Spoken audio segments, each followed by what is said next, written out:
Good morning दोस्तों, मैं शशिकांत कुमार इसके राम क्लासेज में स्वागत करता हूं। तो आइए शुरू करते हैं। इकाई 8 बिहार बोर्ड का, जो कि बहुत ही इम्पोर्टेंट सवाल इसमें से रहेगा। जो भी सवाल आपसे बिहार बोर्ड में पूछेगा उसको मैं बता दूंगा, इंडिकेट कर दूंगा, आप लोग उसे याद रख लेंगे। तो आइए शुरू करते हैं।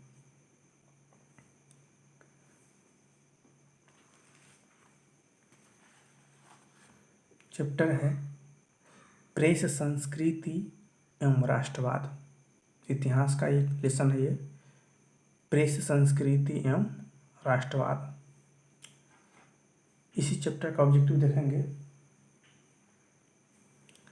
1 नंबर कह रहा है, महात्मा गांधी ने किस पत्र का संपादन किया?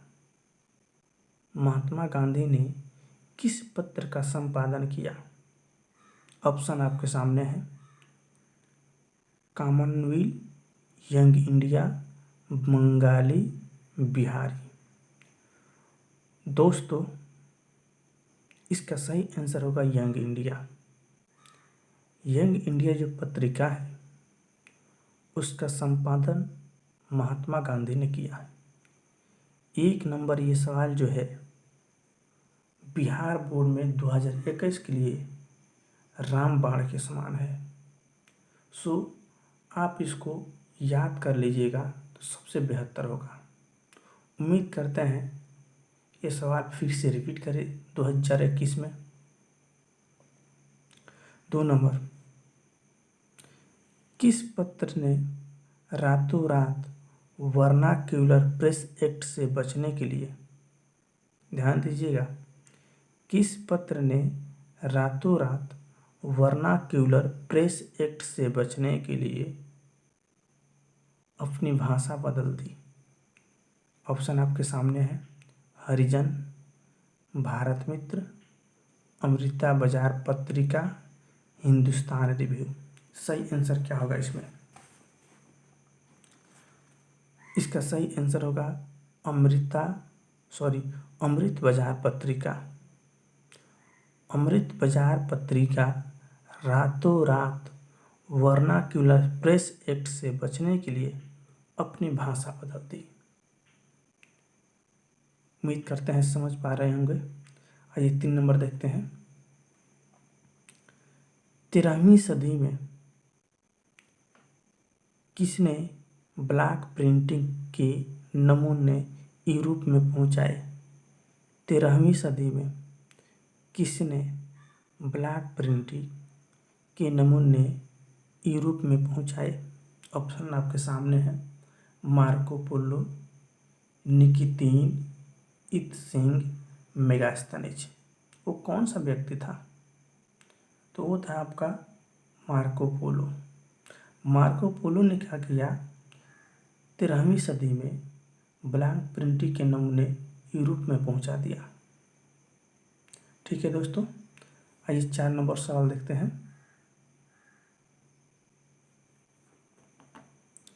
4 नंबर सवाल है, गुटेनबर्ग का जन्म किस देश में हुआ था?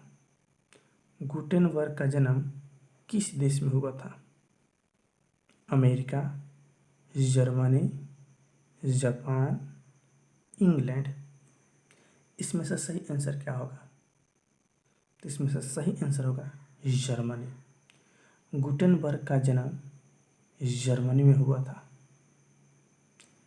ठीक है दोस्तों, आइए 5 नंबर सवाल देखते हैं। गुटेनबर्ग ने सर्वप्रथम किस पुस्तक की छपाई की? गुटेनबर्ग ने सर्वप्रथम किस पुस्तक की छपाई की? कुरान, गीता, हदीस, बाइबिल। सही आंसर इसका क्या होगा? तो गुटेनबर्ग ने सर्वप्रथम बाइबिल की छपाई की। बाइबिल की छपाई सर्वप्रथम गुटेनबर्ग ने की। ठीक है, आइए 6 नंबर देखते हैं। 6 नंबर में है इंग्लैंड में, यहाँ पर इंग्लैंड होगा। इंग्लैंड में मुद्रण कला को पहुंचाने वाला कौन था? इंग्लैंड में मुद्रण कला को पहुंचाने वाला कौन था? ऑप्शन है हैमिल्टन, कैक्सटन, एडिसन, स्मिथ। इसका सही आंसर होगा कैक्सटन। कैक्सटन इंग्लैंड में मुद्रण कला को पहुंचाने वाला व्यक्ति था। उम्मीद करते हैं समझ में आ रहा होगा। आइए 7 नंबर देखते हैं। किसने कहा मुद्रण ईश्वर की दी हुई महानतम देन है, सबसे बड़ा तोहफा है? किसने कहा? ऑप्शन आपके सामने है महात्मा गांधी, मार्टिन लूथर, मोहम्मद पैगंबर, ईसा मसीह। तो याद रखिएगा मार्टिन लूथर। इसका सही आंसर होगा मार्टिन लूथर ने कहा मुद्रण ईश्वर की दी हुई महानतम देन है और सबसे बड़ा तोहफा है। किसने कहा? Martin Luther. तो इसका सही आंसर होगा मार्टिन लूथर। ये 2021 के लिए रामबाण है ये सवाल ऑब्जेक्टिव में। 8 नंबर कह रहा है रूसो कहाँ का दार्शनिक था? रूसो कहाँ का दार्शनिक था? फ्रांस, रूस, अमेरिका, इंग्लैंड। तो इसका सही आंसर होगा फ्रांस का। रूसो जो था वो फ्रांस का दार्शनिक था। 9 नंबर है विश्व में सर्वप्रथम मुद्रण की शुरुआत कहाँ हुई? विश्व में सर्वप्रथम मुद्रण की शुरुआत कहाँ हुई? भारत, जापान, चीन, अमेरिका। तो इसका सही आंसर होगा चीन। विश्व में चीन ही एक ऐसा देश है जहाँ पर सबसे पहले मुद्रण की शुरुआत हुई थी। ठीक है दोस्तों, 2 नंबर ये 2 सवाल मैंने बताया ये 2021 के लिए रामबाण है। 10 नंबर है किस देश की सिविल सेवा परीक्षा ने किस देश की सिविल सेवा परीक्षा ने मुद्रित पुस्तकों की मांग बढ़ाई? किस देश की सिविल सेवा परीक्षा ने मुद्रित पुस्तकों की मांग बढ़ाई? ऑप्शन है मिस्र, भारत, चीन, जापान। इसका सही आंसर होगा चीन। ज़्यादा समय न लेते हुए मेरा ये प्रयास रहेगा कि मैं किताब के अंदर से और बाहर जितना भी ऑब्जेक्टिव और 2 नंबर और 3 नंबर का सवाल जो बनता है उसको मैं बता दूँ ताकि आपका कन्फ्यूजन जो है दूर हो जाए। आप अपना इससे नोट्स भी बना सकते हैं, फेयर भी बना सकते हैं। तो आइए नेक्स्ट चलते हैं खाली स्थान पे। रिक्त स्थान में कह रहा है 1904 पास के रूस जापान युद्ध में डैश डैश की पराजय हुई थी। किसकी पराजय हुई थी? तो रूस की। रूस जापान युद्ध जो 1904-5 में हुआ था उसमें रूस की पराजय हुई थी। 2 नंबर कह रहा है फिरोज शाह मेहता ने डैश डैश का संपादन किया। बताइए क्या चीज़ का संपादन किया? तो इन्होंने Bombay conical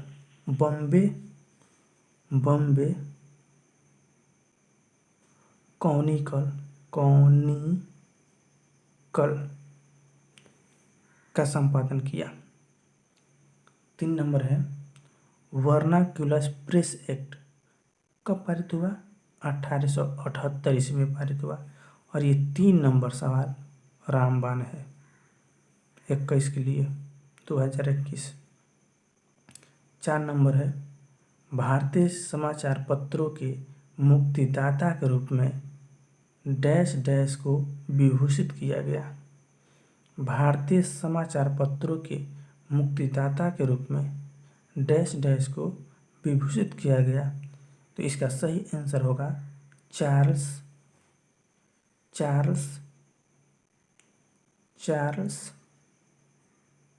Metcalfe. Charles Metcalfe को विभूषित किया गया।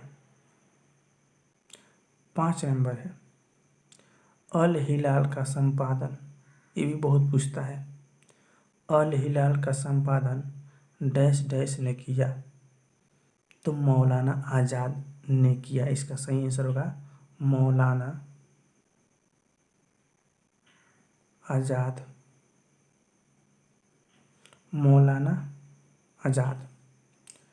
उम्मीद करते हैं समझ पा रहे होंगे। इसमें 3 सवाल है, रूस जापान युद्ध, उसके बाद वर्नाक्युलर प्रेस्टेजर और 5 नंबर में अल हिलाल। ये 3 सवाल आप बार बार देखिएगा। आइए नेक्स्ट देखते हैं। मिलान चिन्ह है, मिलान करना है। जे के हिकी का मिलान किससे करेंगे? इसका होगा बंगाल गजट। 2 नंबर में है राम मोहन राय, राजा राम मोहन राय। संवाद कौमुदी। बाल गंगाधर तिलक, सुलभ समाचार। केशव चंद्र सेन,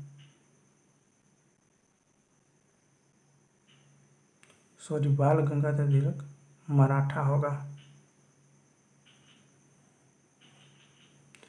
और केशव चंद्र जो होगा, केशव चंद्र सुलभ समाचार पत्र होगा। 5 नंबर आपका बंगाली होगा। ये रहा दोस्तों आपका मिलान। ये नहीं रहेगा। उम्मीद करते हैं समझ गए होंगे। ये रहा दोस्तों इकाई 8 का सबसे महत्वपूर्ण वस्तुनिष्ठ प्रश्न। आइए कुछ ऐसे प्रश्नों पर नज़र डालते हैं जो 2021 में पूछने की संभावना है। ध्यान दीजिएगा दोस्तों। एक लाइन और खाली स्थान के लिए, आवश्यकता ही डैश डैश की जननी है। आवश्यकता ही डैश डैश की जननी है। किसकी जननी है? आविष्कार की। सबसे इम्पोर्टेंट, आवश्यकता आविष्कार की जननी है। आइए आगे देखते हैं। नेक्स्ट सवाल पूछता है ब्लॉक प्रिंटिंग किसे कहते हैं? ब्लॉक प्रिंटिंग किसे कहते हैं? तो ब्लॉक प्रिंटिंग स्याही से लगे काठ के ब्लॉक या तख्ती पर कागज को रखकर छपाई करने की विधि है और उसी विधि को ब्लॉक प्रिंटिंग कहते हैं। नहीं समझे? सुनिए फिर से। स्याही से लगे काठ, लकड़ी बोलते हैं, काठ के ब्लॉक या तख्ती पर कागज को रखकर छपाई करने की विधि को ब्लॉक प्रिंटिंग कहते हैं। देख रहे होंगे फिगर में आप, यही है लकड़ी के ब्लॉक प्रिंटिंग।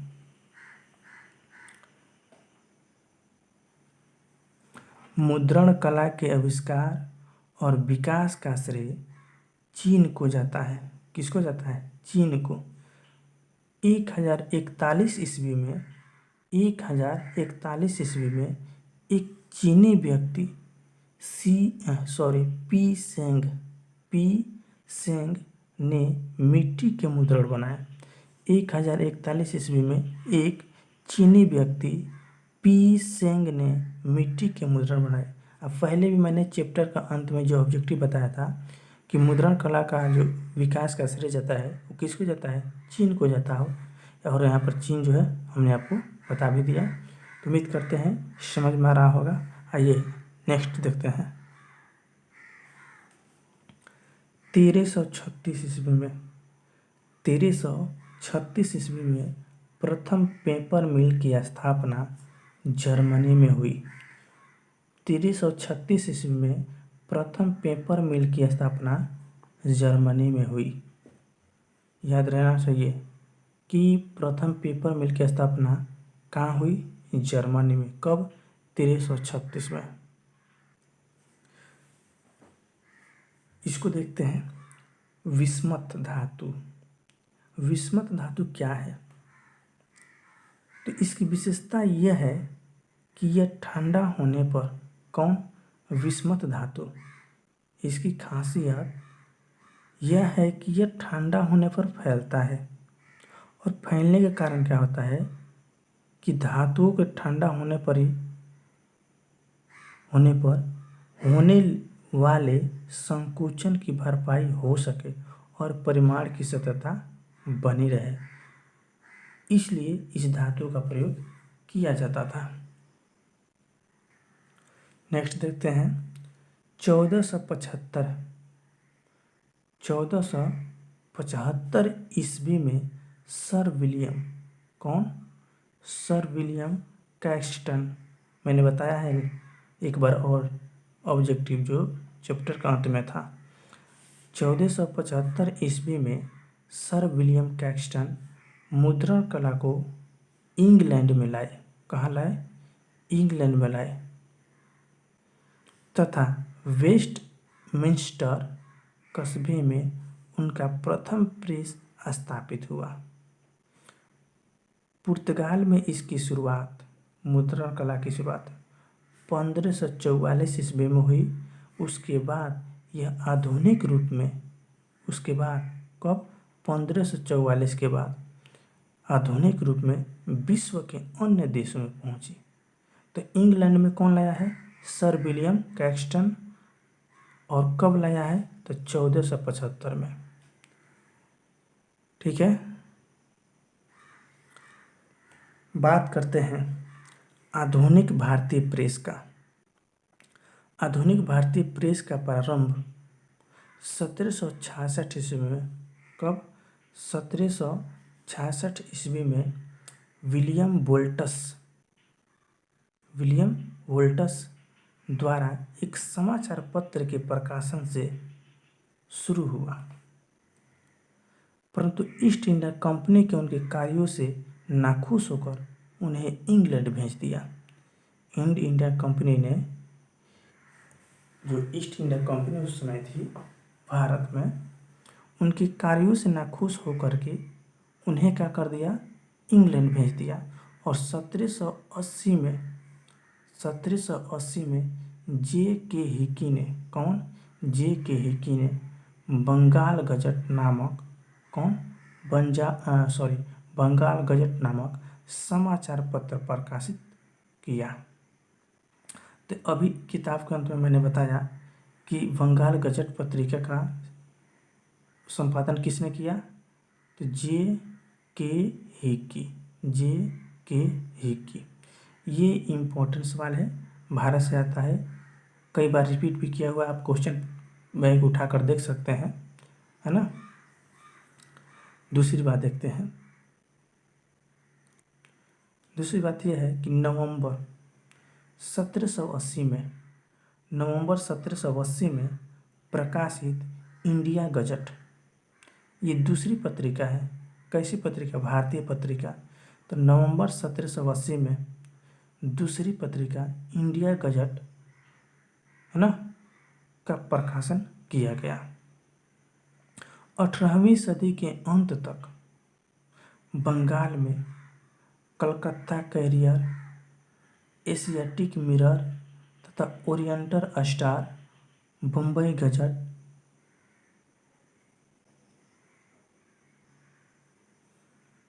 तथा हेराल्ड और मद्रास कैरियर, मद्रास गजट आदि समाचार पत्र प्रकाशित होने लगे।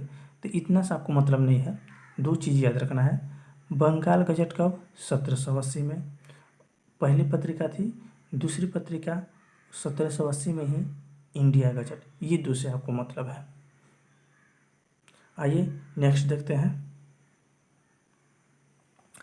1821 में बंगला में संवाद कौमुदी, 1821 में बंगला में संवाद कौमुदी तथा 1822 में फारसी में प्रकाशित मीरातुल, क्या मीरातुल और संवाद कौमुदी अखबार के साथ प्रगतिशील राष्ट्रीय प्रवृत्ति के समाचार पत्रों का प्रकाशन प्रारंभ हुआ। याद रखना क्या है आपको, तो देखिए 1821 बंगला में क्या संवाद कौमुदी और 1822 में मीरातुल। मीरातुल किस भाषा में, फारसी भाषा में। तो ये दो चीज़ आपको याद रखना है कि संवाद कौमुदी जो है किस भाषा में छपी हुई पत्रिका है, तो बंगला में है। मीरातुल किस भाषा में छपी हुई पत्रिका है, तो फारसी में है। और दोनों को एक 1821 और दूसरी 1822। उम्मीद करते हैं समझ पा रहे होंगे। आइए नेक्स्ट देखते हैं। कोई भी ऑब्जेक्टिव आपसे नहीं छूटेगा। बिहार बोर्ड में जो 60 पूछता है ना, जिसमें से 50 बनाना है, 50 में 50 बना करिएगा, ये मेरा दावा है। यही जो है फिगर आप देख रहे हैं राजा राम मोहन राय की है ना।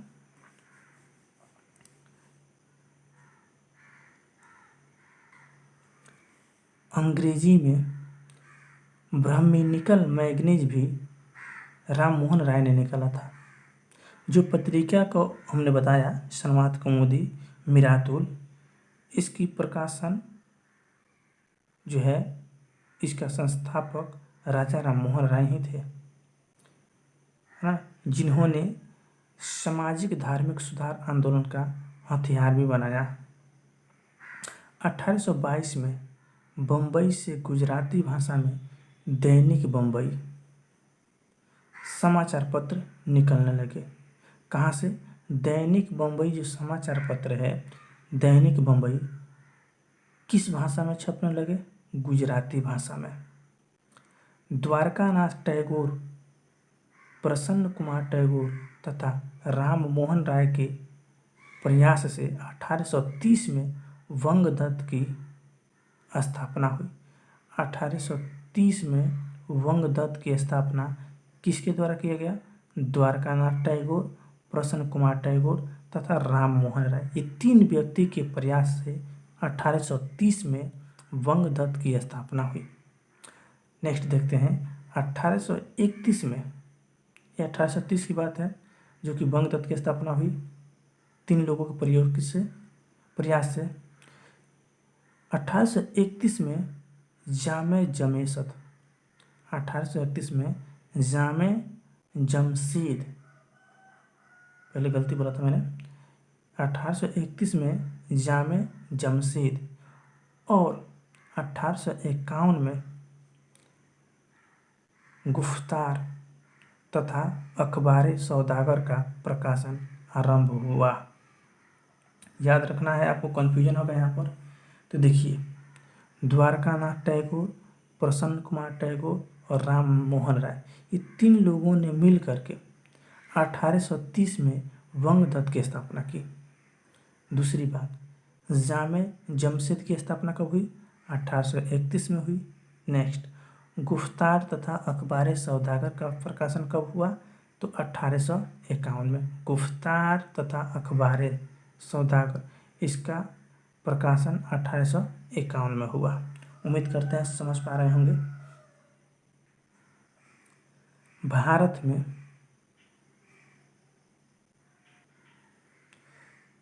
भारत में दो प्रेस थे, दो प्रकार के प्रेस थे। कितने प्रकार के, दो प्रकार के। एक एंग्लो इंडियन प्रेस और दूसरा भारतीय प्रेस। एंग्लो इंडियन प्रेस की प्रकृति और आकार विदेशी थी। नाम से ही आपको पता चल रहा होगा कि ये विदेशी थी। तो एंग्लो इंडियन की जो प्रेस थी उसकी प्रकृति और उसकी आकार, उसकी बनावट विदेशी था, परंतु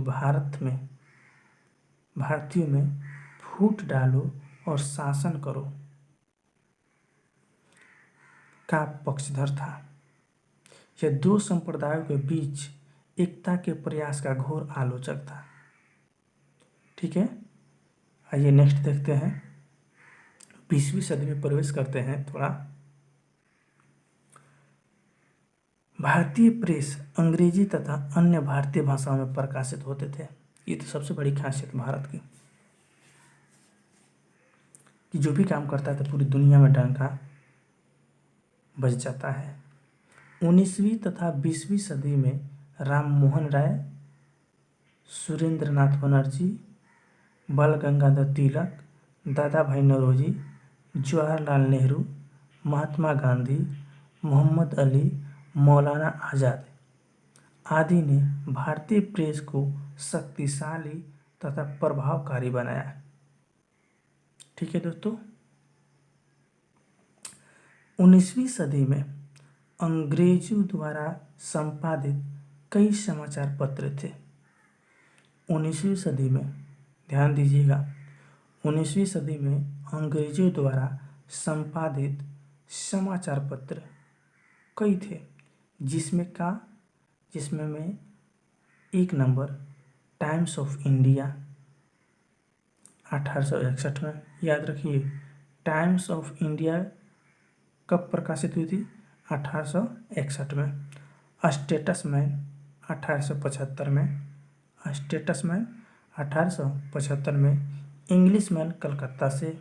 मद्रास मेल मद्रास से। पायनियर 1865 में इलाहाबाद से। और 1876 में सिविल और मिलिट्री गजट लाहौर से प्रकाशित होने लगे। तो आपको सबसे मेन याद क्या करना है? Times of India. Times of India कब हुआ था प्रकाशित? 1861 में।